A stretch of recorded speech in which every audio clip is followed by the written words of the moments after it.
এবার এই আগুনে অনেক মানুষ জ্বলবে।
আবে কানা নাকি দেখে যেতে পারিস না? অন্ধই আমি ভাই। আরে আরে ভাই সরি আরে, সরি, আমার লাঠি। আমি বুঝতে পারিনি। আপনার এইভাবে বাইরে বেরোনো উচিত নয়, আপনার আঘাত লেগে যেতে পারে তো। ক্ষমা করবেন, আমায় আর একটু সচেতন হতে হবে। ঠিক আছে ঠিক আছে, সাবধানে যাবেন। আগে আগে। আপনি যেতে পারবেন না, আমি ছেড়ে দিয়ে আসবো। না না, আমি চলে যাব। ঠিক আছে। Thank you.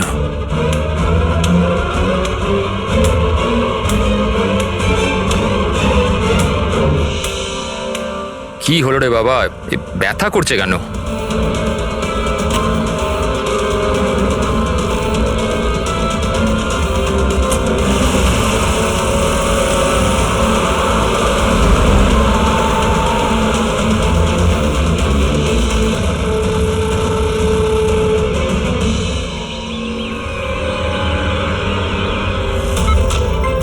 কিচ্ছু হবে না, কিচ্ছু হবে না তোমার। তুমি তুমি তুমি স্থির থাকো। পা ধরো, পা ধরো। Doctor injection, fast quick. Doctor injection দাও তাড়াতাড়ি।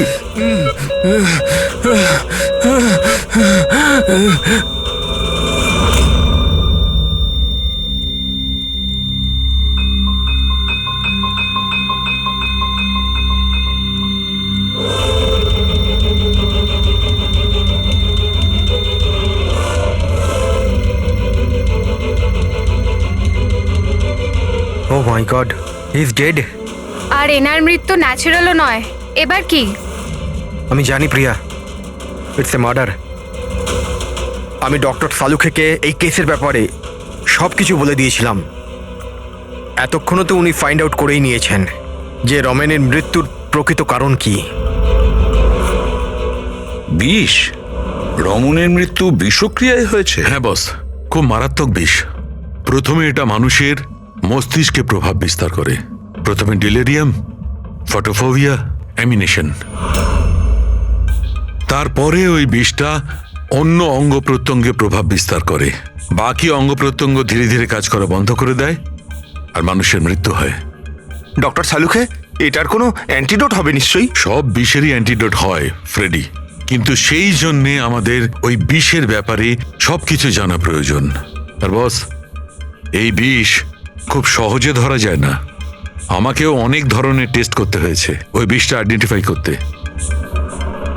স্যার, বীজ দিয়ে মারা আলাদা কথা, কিন্তু এমন বীজ দেওয়া যাতে এইভাবে ছটফট করতে করতে মরবে, এটা কিরকম চমকে যাওয়ার মতো কথা না স্যার? সে যেই হোক, এতটাই ঘৃণা করত রমনকে যে ও ওকে এরকম সাংঘাতিকভাবে মেরে ফেললো। বুঝে উঠতে পারছি না কে হতে পারে, কে হতে পারে। যে কেউ হতে পারে স্যার। স্যার ওই রমেনের জুয়োর নেশা ছিল, ক্রিকেট, রেসকোর্ট, সাট্টা, সব রকমের জুয়া। আর এইসবের চক্করে ওর 5 কোটি টাকার ধার হয়ে গিয়েছিল। 5 কোটি? 5 কোটি? হ্যাঁ স্যার, ওর কাছে হুমকি ভরা মেসেজ এসেছিল। ওর ফোন রেকর্ডে এরকম প্রচুর মেসেজ রয়েছে যেগুলো ওকে বুকিজ আর সাট্টার লোকেরা পাঠিয়েছিল। এই দেখুন। স্যার, হতে পারে যে এদের মধ্যেই কারুর হুমকি সত্যি হয়ে গেছে হয়তো। বুঝতে পারছি না, কিন্তু যেভাবে মেরেছে স্যার মনে তো হচ্ছে না কোনো বুকির কাজ এটা। যাই হোক, এদের ডাকতে তো হবেই, দেখা যাক কিছু পাওয়া যায় কিনা। Hello ACP Pradyuman. আচ্ছা, ঠিক আছে।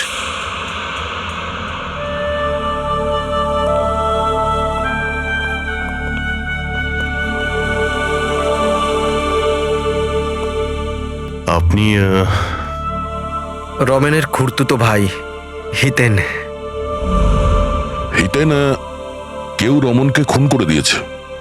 কি মনে হচ্ছে আপনার, কে করেছে? আমি জানি না স্যার।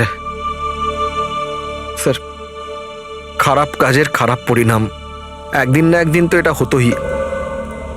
এবার কে করলো, কিভাবে করলো সেটা তো জানি না স্যার, কিন্তু এতজনের সাথে শত্রুতা, এত টাকা ধার, ওদের মধ্যে কেউই হয়তো। স্যার, আচ্ছা, আপনি ছাড়া পরিবারে আর এর কে কে আছে? মা আছে ওর, কিন্তু এখন উনি কোথায় আছেন সেটা আমি জানি না।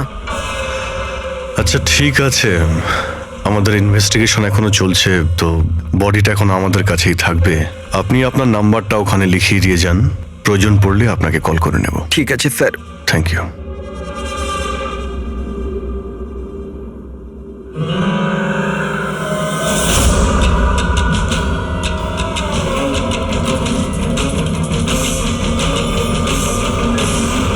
মনে হচ্ছে এতটা দুঃখ পাইনি যেটাও দেখাচ্ছে। বডি নেওয়ার কোনো তাড়াও নেই, যেতে বলার সঙ্গে সঙ্গে চলেও গেল, কিছু জিজ্ঞাসাও করলো না কবে বডি পাওয়া যাবে। গোলমাল আছে, গোলমাল আছে এই হিতেনের মধ্যে, গোলমাল আছে। ওকে দেখে মনে হয় এই কথাটা কনফার্ম করতে যে রমন মারা গেছে কি না, নজর রাখো ওর ওপরে। রমেন, রমেন, আরে বাবা, সাবধানে, সাবধানে। রমেন কি হলো বাবা?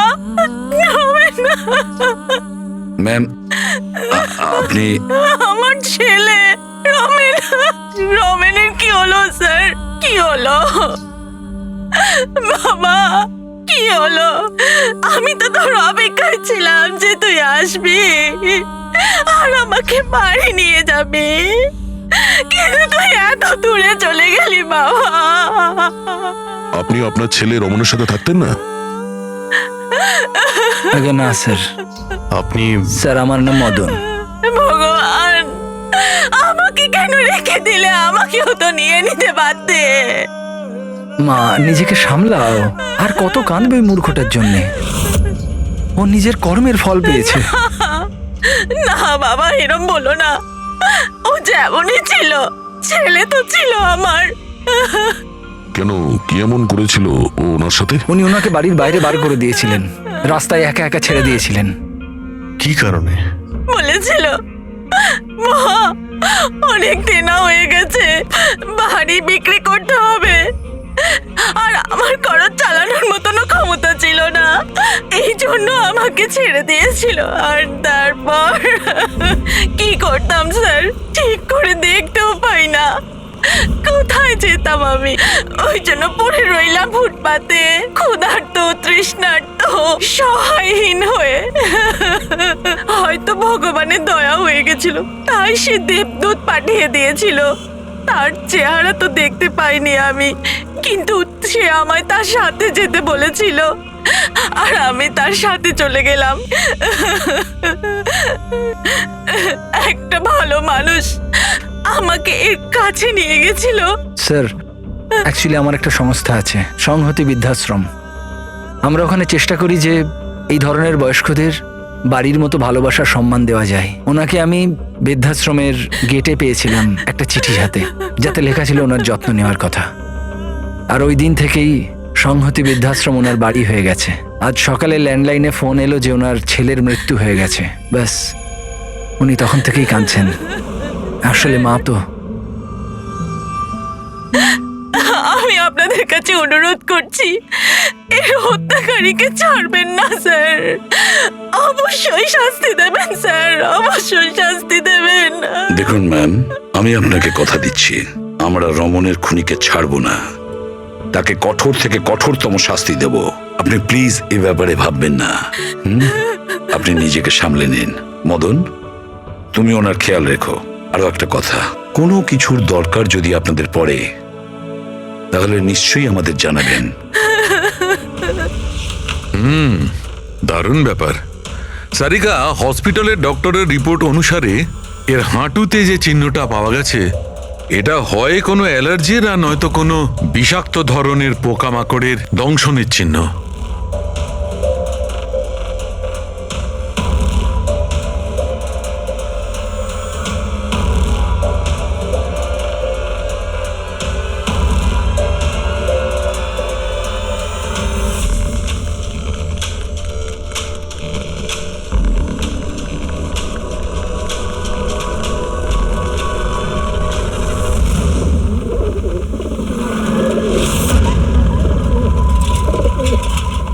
স্যার, এই হিতেনের হাবভাব কিন্তু ভালো ঠেকছে না। এমন এমন সব লোকজনের সঙ্গে ওর পরিচয় আছে যে ওকে সন্দেহ করাটা স্বাভাবিক।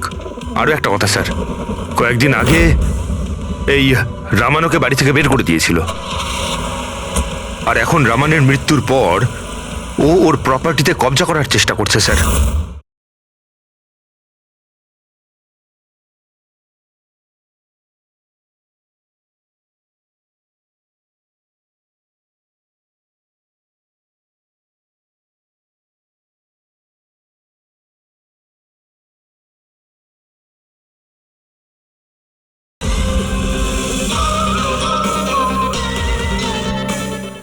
স্যার 1 মিনিট এদিকে আসবেন প্লিজ। স্যার, আমি ও স্কিনে না কিছু অদ্ভুত জিনিস দেখছি।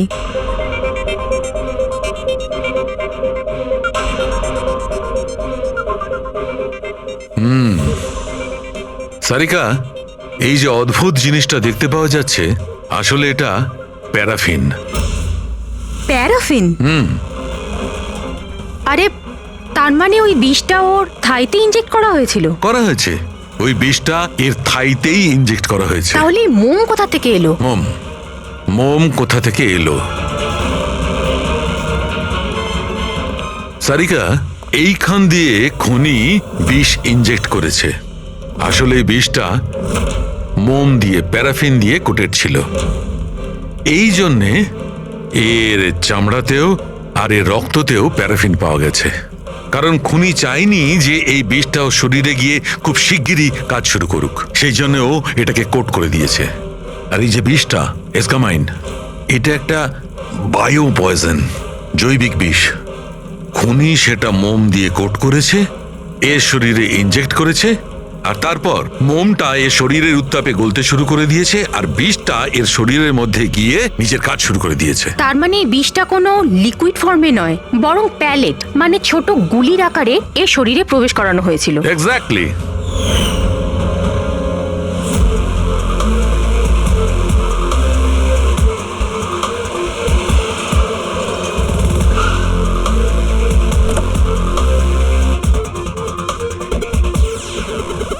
এই হলো সেই কনস্ট্রাকশন সাইট যেখানে রমন ইঞ্জিনিয়ার ছিল। ওর কলিগেরা বলছিল যে এখান থেকে বেরোনোর পরে ওর পায়ে একটু সমস্যা হয়েছিল। কিন্তু এখানে যে সমস্ত ওয়ার্কার্সরা কাজ করে, ওরা বলল যে যতক্ষণ কনস্ট্রাকশন সাইটে ছিল ততক্ষণও ঠিক ছিল। তার মানে যা কিছু ঘটেছে কনস্ট্রাকশন সাইট থেকে বেরিয়ে এসে ঘটেছে, তার মানে এখানেই হয়েছে। এখানে তো আশপাশটা খুঁজে দেখি, যদি কেউ কিছু দেখে থাকে। স্যার, আপনারা যান, আমি একটু চা খেয়ে আসছি। মানে ওই চাওয়ালাকে জিজ্ঞেস করে আসছি যে কিছু দেখেছে কিনা। অভিজিৎ, এই বাচ্চাটা কনস্ট্রাকশন সাইটের সামনে কাগজ বেচছে, ওকে কিছু জিজ্ঞাসা করি।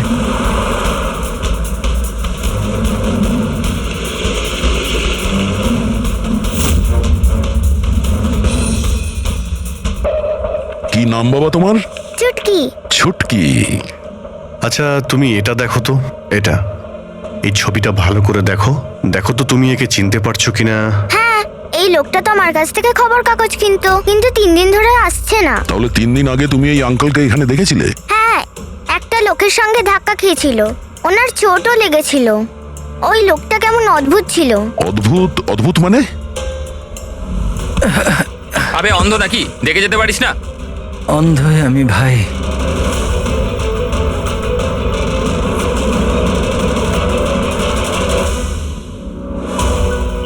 এ কি হলো ভাই, এত ব্যথা হচ্ছে কেন?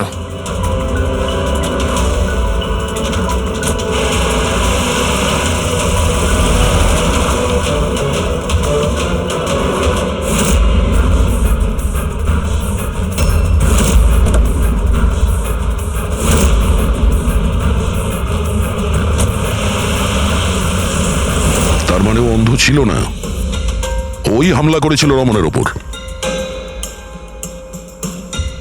আচ্ছা এটা বলো তো যে ওই আঙ্কেলকে তুমি চিনতে পারবে? তুমি কি ওকে ঠিক করে দেখেছিলে? না। আচ্ছা ওই গাড়ির নাম্বারটা মনে আছে? না আঙ্কেল, ওই আঙ্কেলকে গাড়ি চালাতে দেখে আমি অবাক হয়ে গেছিলাম, এই জন্য গাড়ির নাম্বার মনে নেই। কিন্তু কি হয়েছে আঙ্কেল? ইঞ্জিনিয়ার আঙ্কেল ঠিক আছে তো? না বাবু, ওর কিছু হয়নি। ও অন্য কোনো কনস্ট্রাকশন সাইটে চলে গেছে, এখনো এখানে আসবে না। Thank you. হ্যাঁ, তুমি এখন নিউজ পেপার বিক্রি করছো, তুমি স্কুলে যাবে না?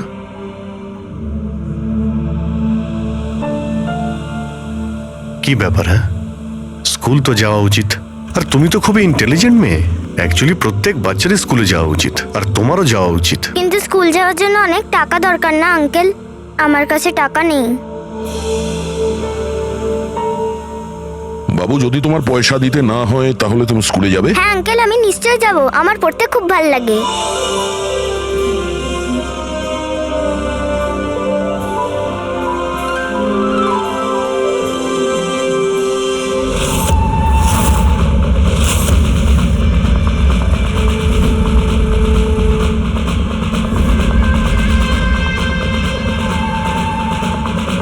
সমীর, এবার তোমার পালা। হ্যাঁ বলো। ভাই তুমি একবারে বুঝতে পারো না নাকি? দেখো আমি তোমায় আগেই বলেছি, তুমি যা খুশি করো, আমি ওই ফালতু জায়গার জন্য একটা টাকাও খরচ করব না।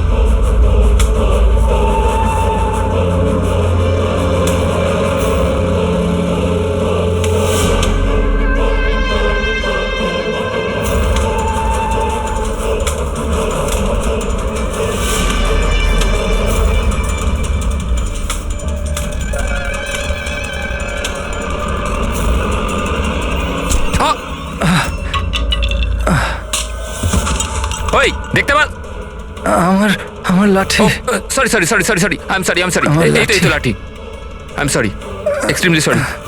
আপনার কোথাও লাগেনি তো? আপনি ঠিক আছেন তো? আমি আপনাকে কোথাও ছেড়ে দিই? না না, আমি ঠিক আছি, আমি চলে যাব। আপনি আপনি ঠিক আছেন তো? হ্যাঁ আমি আমি আমি আমি ঠিক আছি। আপনি সাবধানে যাবেন। হ্যাঁ ঠিক আছে, আপনি সাবধানে যাবেন। ওকে, থ্যাংক ইউ।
হ্যাঁ শাহরুখে, কি জানতে পারলে? বস এই লোকটাকে যে বিষটা দেওয়া হয়েছে সেটাও কোনো গাছ থেকেই তৈরি করা হয়েছে। কি এটাও কোনো গাছ থেকে? হ্যাঁ বস, কিন্তু এটা কি ধরনের বিষ সেটা সারিকা এক্ষুনি জেনে যাবে। এই বিষটার নাম রিকিউনিস কমিউনিস, আর এই বিষটা আগের বিষটার থেকেও অনেক বেশি বিষাক্ত আর ভয়ঙ্কর। রিকিনেস, এটা কোনো গাছের নাম নাকি? হ্যাঁ ফ্রেডি, এটা একটা গাছের নাম। আর বস, এটা কোনো সাধারণ গাছ নয়, সহজে পাওয়া যায় না। আর খুনি যে কেউ হোক, বস ওর গাছপালা সম্পর্কে খুব ভালো জ্ঞান আছে। হ্যাঁ হ্যাঁ, সেটাই তো হওয়ার কথা এই গাছের ব্যাপারে। তাই তো। কিন্তু স্যার, এই খুনটার কারণ কি হতে পারে? আমরা তো রামানের খুনের কারণ জানি না, সমীরেরও না, আর দূর দূর পর্যন্ত এদের নিজেদের মধ্যে কোনো সম্পর্কও ছিল না। স্যার, সমীর আর রমনের মধ্যে একটা জিনিস তো খুবই কমন। কি? মাই গড, তাহলে এটাই সেই সূত্র যেটা সমীর আর রমনকে যুক্ত করে? তাহলে কি দুজনে একই ভুল করেছে? হ্যাঁ স্যার, রমনের মতো সমীরও তার বুড়ো ক্যান্সার আক্রান্ত বাবাকে বাড়ি থেকে বের করে দিয়েছিল। ওদের ব্যাপারে জিজ্ঞাসাবাদ করতে গিয়ে আমাদের এমন একজনের সঙ্গে আলাপ হয়, যিনি সমীরের বাবাকে খুঁজতে সাহায্য করলেন আর এই কেসটার একটা দিকও খুলে দিলেন। সে কে? স্যার, ইনি doctor Dinesh, hello sir. Cancer সেন্টারের এইচওটি। সমীরের বাবার চিকিৎসা উনিই করছিলেন। ডক্টর দীনেশ, একটা কথা আমাকে বোঝান। সমীর যখন তার বাবাকে বাড়ি থেকে বের করে দেয়, তাহলে সমীরের বাবা, মানে বলতে চাইছি সমীরের বাবা আপনার ওখানে কিভাবে পৌঁছলো ক্যান্সার সেন্টারে? কেউ ওনাকে হাসপাতাল পৌঁছে দিয়েছিলেন। আমি হাসপাতাল পৌঁছেছিলাম যখন আমি ওনাকে দেখলাম একটা চেয়ারে বসে কিছু বিড়বিড়ি করছিলেন, হাতে একটা খাম ছিল। আমি জিজ্ঞেস করলাম, আপনি কে? কিন্তু উনি কিছু মনে করতে পারলেন না। আমি ওনার হাত থেকে খামটা নিলাম। টাকা ছাড়াও একটা চিঠিও ছিল, তাতে লেখা ছিল উনি ক্যান্সারের পেশেন্ট, আর আমরা যাতে ওনাকে এখানে ভর্তি করিয়ে চিকিৎসা শুরু করি। অ্যাডমিশনের জন্য যে টাকাটা লাগবে সেটা খামের মধ্যে আছে, আর চিকিৎসার যা খরচ সেটা হাসপাতালের অ্যাকাউন্টে ট্রান্সফার হয়ে যাবে। ওনার বয়স আর অবস্থা দেখে আমি ওনাকে অ্যাডমিট তো করে নিলাম, কিন্তু আমি চিন্তায় ছিলাম যদি টাকাটা না পাওয়া যায়। কিন্তু ভগবানের অনেক কৃপা, পরের দিনই চিকিৎসার সমস্ত টাকা, 10 লাখ টাকা হাসপাতালের অ্যাকাউন্টে ট্রান্সফার হয়ে গেছিল। 10 লাখ টাকা? কে কি ট্রান্সফার করেছে? স্যার 100% খুনি করেছে। স্যার, ব্যাংক ডিটেলস থেকে জানতে পারবো? জানতে পারা গেছে অ্যাকচুয়ালি টাকাটা সমীরের ওয়াইফ রত্না দিয়েছিল। এইসব আমার ভুল স্যার। আমার জন্য সমীরের প্রাণ চলে গেল। আমি ওকে বলেছিলাম বাবার দেখাশোনার জন্য খুব প্রবলেম হচ্ছিল, আর সব সম্পত্তি আর সব আমাদের নামে হয়ে গিয়েছিল। তাই আমি সমীরকে বলে বাবাকে বাড়ি থেকে বের করে দিয়েছি। লজ্জা হয় না তোমার? সমীরের বাবা তোমারও বাবার মতনই, তাকেই বাড়ি থেকে বের করে দিলে। তাহলে এসব করার পরেও ওনার ট্রিটমেন্টের জন্য 10 লাখ টাকা কেন দিলেন? আমাকে কেউ হুমকি দিয়েছিল স্যার, যে বাবার চিকিৎসার জন্য 10 লাখ টাকা না দিলে ও সমীরকে আর আমাকে মেরে দেবে। স্যার, আমি ওনাদের 10 লাখ টাকা দিয়ে দিয়েছি, তাও ওরা সমীরকে মেরে ফেললো।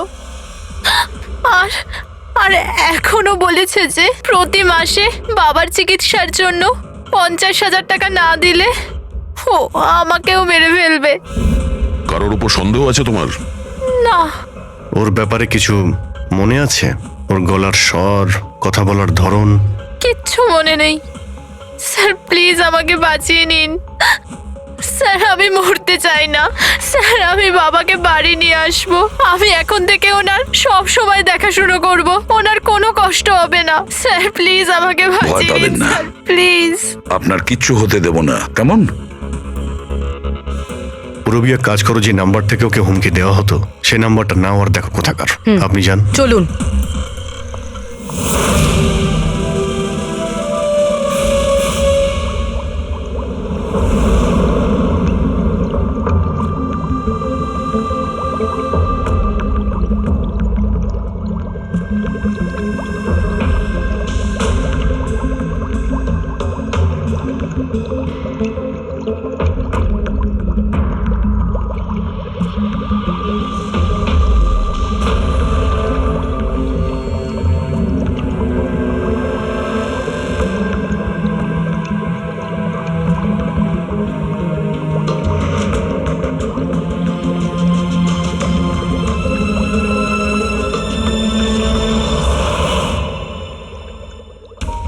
স্যার, আমরা এতগুলো অ্যান্টিডোটস বানিয়েছি, কিন্তু এটার কি নিশ্চয়তা আছে যে খুনি এর মধ্যেই কোনো একটা বিষ ব্যবহার করবে? এবার আর যাই করি, আমরা খুনির মাথার ভেতরে তো আর ঢুকতে পারবো না। তোমার কথাটা একদম ঠিকই সারিকা, কিন্তু একটা কথা ভাবো, খুনি এই গাছগুলো থেকে বিষ বার করে ব্যবহার করছে, এই গাছগুলো থেকে আগেরটা থেকে আরো বেশি বিষাক্ত প্রত্যেকবার। আমাদের সব সময় প্রস্তুত থাকতে হবে। জানি না পরের বার কোন ধরনের গাছের বিষ কাকে প্রয়োগ করবে, জানি না কার ওপর, কবে, কখন, কোথায়, কোন ধরনের গাছের জানা নেই।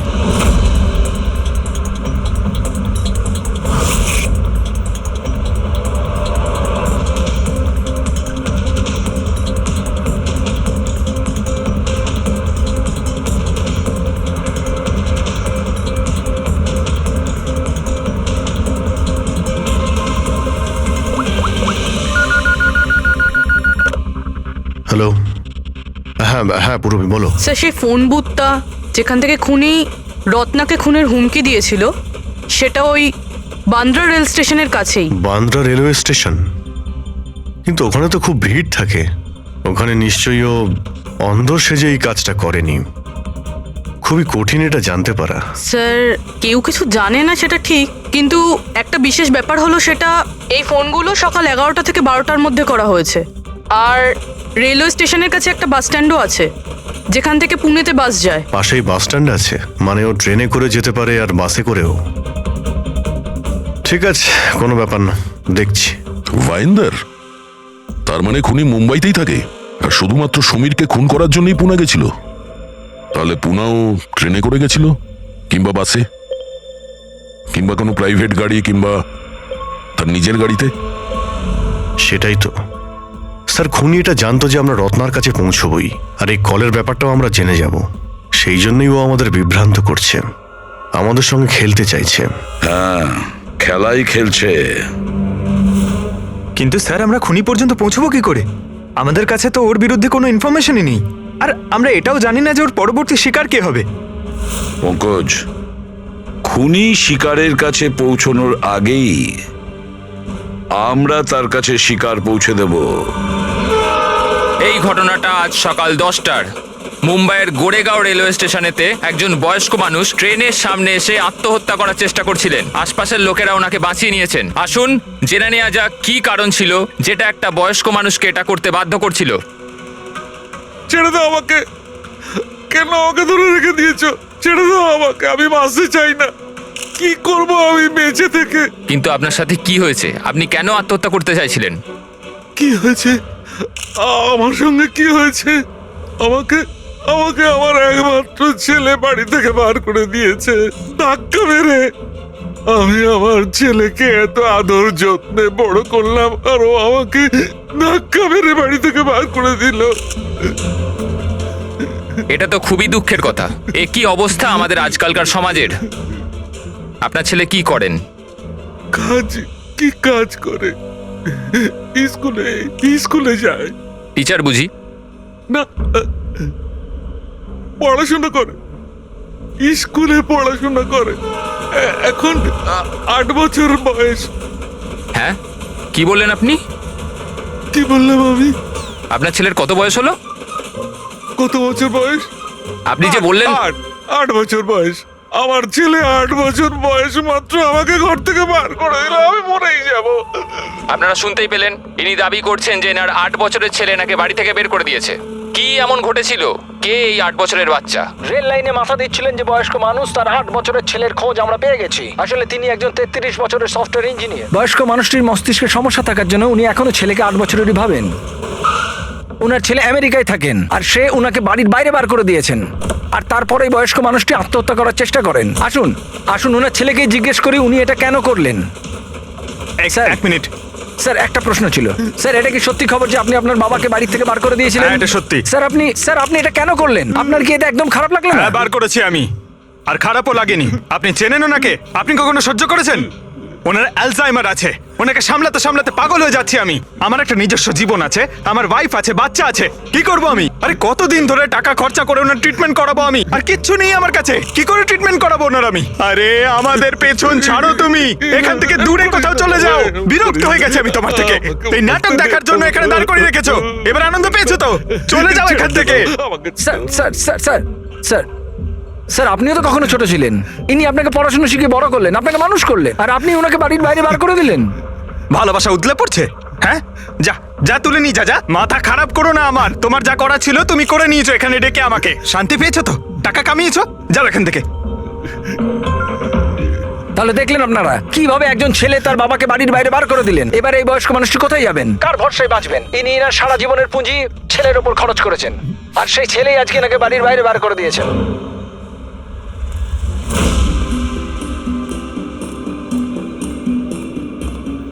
সুন্দর সুন্দর বেলুন আছে, বাড়ির বাচ্চাদের জন্য নিয়ে যান। বেলুনওয়ালা এসে গেছে, বেলুনওয়ালা। এই যে ম্যাডাম, বেলুন বেলুন নিয়ে নিন, নিয়ে যান। হ্যালো, বেলুন বলবেন, বেলুনওয়ালা। বেলুন বেলুন নিয়ে যান, বেলুন। বেলুন নেবে নাকি বাবা? বেলুন নিয়ে যাও। নেবে বেলুন? বেলুন বেলুনওয়ালা, বেলুন বেলুন নিয়ে যান।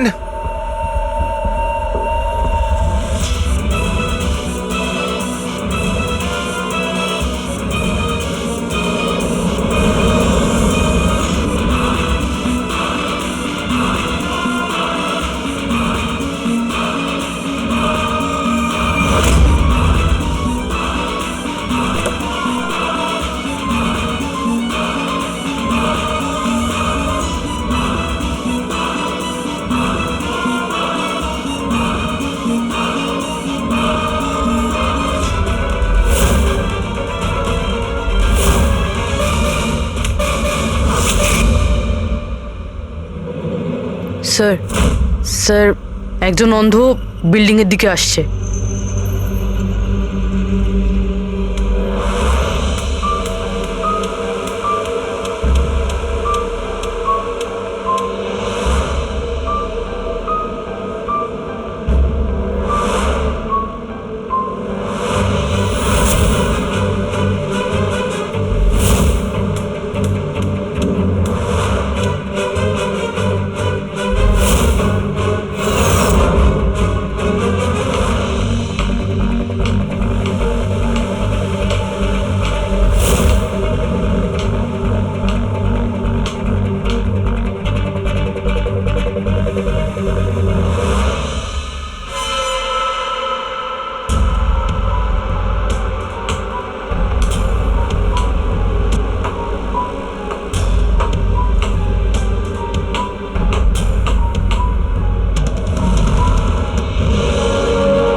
এতগুলো লোক? হ্যাঁ তাই তো।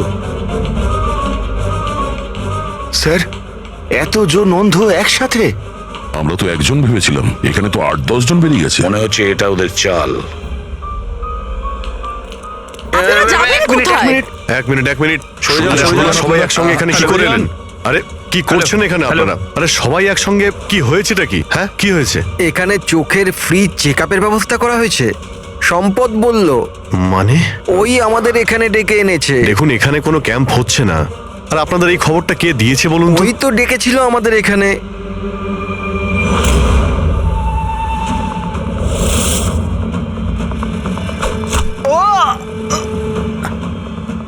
পঙ্কজ, পঙ্কজ, পঙ্কজ, পঙ্কজ, পঙ্কজ। আরে ওই তো, ধরো ওকে। চলো কি হয়েছে পঙ্কজ? পঙ্কজ।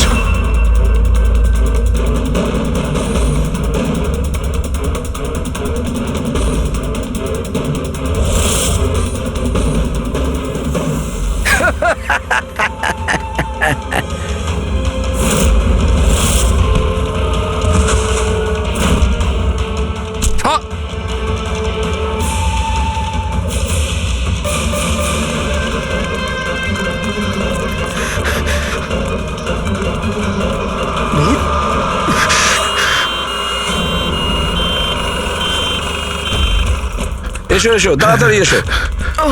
পঙ্কজ তোর কিচ্ছু হবে না। কিচ্ছু হবে না। পঙ্কজ একে অ্যাম্বুলেন্সে নিয়ে যাও।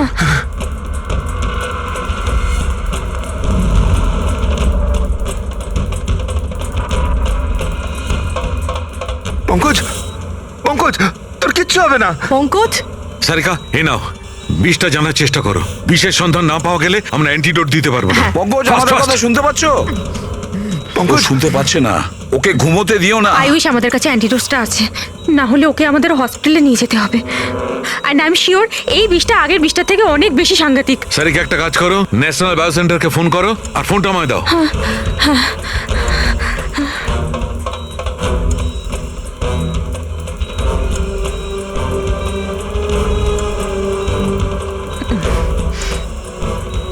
Pankaj don't worry Pankaj.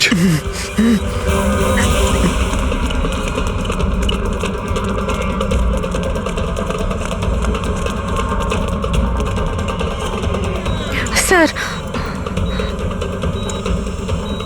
O my God, এটা হতে পারে না। বস ওর তো বিষটাই পাল্টে দিয়েছে। কিন্তু স্যার আমাদের কাছে এতগুলো অ্যান্টিডোটস আছে, একটা তো অন্তত কাজ করবে। কোনো কাজ করবে না বস, এটা গাছের বিষই নয়, ও বিষটা পাল্টে দিয়েছে। এবার কি হবে সালুকে? কিছু একটা করো। পঙ্কজ পঙ্কজ কিপ ব্রিদিং, সব ঠিক হয়ে যাবে। হ্যাঁ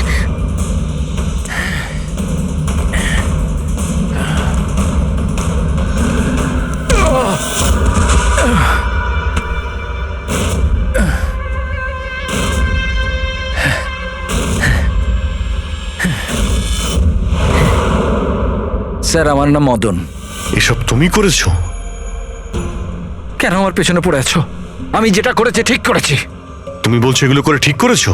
আমি শুধু খারাপ লোকেদের শাস্তি দিয়েছি, যারা নিজেদের বাবা মায়ের খেয়াল রাখে না, তাদের বেঁচে থাকার কোনো অধিকার নেই। যখন আমার মায়ের মৃত্যু হয়েছিল, আমার দুনিয়া শেষ হয়ে গেছিল। ওই সময় তখন থেকেই আমি এই সংহতি বৃদ্ধাশ্রমে শুরু করেছি। স্যার ওখানে যত বয়স্ক বাবা মা আসেন না, সব তাদের সন্তানের কাছে অত্যাচারিত। এটা দেখে আমার মাথায় রক্ত উঠে যায়। আমি সেই সময় সিদ্ধান্ত নিই যে এই সবগুলোকে আমি শাস্তি দেব। সেই জন্য এদের মেরে দিই। আমি কি ভুল করেছি? আমি কিছু করুন স্যার, কিছু করুন স্যার। কিচ্ছু করতে পারবো না যতক্ষণ না ওই বিষটা কম্পোজিশন জানতে পারছি। ফ্রেডি আমরা কিচ্ছু করতে পারবো না। যদি ভুল অ্যান্টিডোট দেওয়া হয় তাহলে আরো বেশি ক্ষতি হবে ভাই। স্যার স্যার পঙ্কজের অবস্থা তো খারাপ হচ্ছে আরো। স্যার পালস পড়ে যাচ্ছে, হসপিটাল নিয়ে যেতে হবে হসপিটালে স্যার। কিচ্ছু হবে না, আমাদের হাতে অত সময় নেই টেস্ট করার মতো। যতক্ষণ এই বিষটার অ্যান্টিডোট পাচ্ছি। হ্যালো। হ্যাঁ স্যার, হ্যাঁ স্যার ধরা পড়েছে। স্যার খুনি মদন। হ্যাঁ বিষ, হ্যাঁ আমি জানছি স্যার। কখনো জানতে পারবে না তোমরা, কখনো জানতে পারবে না তোমরা। ওরা শাস্তি পাবে, ওরা শাস্তি পাবে। ও নো, মদন মদন মদন তাড়াতাড়ি অ্যাম্বুলেন্স ডাকো, তাড়াতাড়ি। না স্যার, কোনো লাভ নেই। আমার কাজ হয়ে না, গেছে মদন, স্যার। মেনে নিচ্ছি তুমি ওদের সাথে যা কিছু করেছো ঠিক করেছো, কিন্তু তুমি যাকে ওই বিষটা দিয়েছো ও নির্দোষ, ও নিরপরাধী, ও কিচ্ছু করেনি। ওই বিষটা কি বলো? হ্যাঁ BTX স্যার, ওই বিষটার নাম BTX স্যার। সালুকে ওই বিষের নাম হলো BTX। ঠিক আছে পঙ্কজ কিছু হবে না। নার্ভাস হয়েও না, কিছু হবে না। দেখো কিছু হবে না। ওকে চোখ কিছু হবে বুঝতে না। দেবে না। মদন, ব্যাস হয়ে গেছে, হয়ে গেছে। You will be alright. আর পঙ্কজের কিচ্ছু হবে না, কিচ্ছু হবে না। Welcome my boy. ভয় পেও না, কোনো ক্ষতি হবে না তোমার। তুমি মানুষ হিসেবে সত্যি ভালো ছিলে, কিন্তু যা করেছো তা খুবই খারাপ। এ তো চলে গেল অভিজিৎ, কিন্তু যাই হোক এর ওই বৃদ্ধাশ্রমটাকে বন্ধ হতে দেব না।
ও, আবে কানা নাকি দেখে যেতে পারিস না?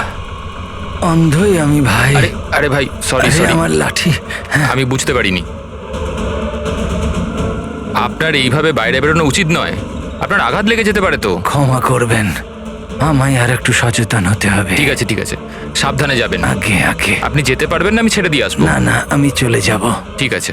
Thank you.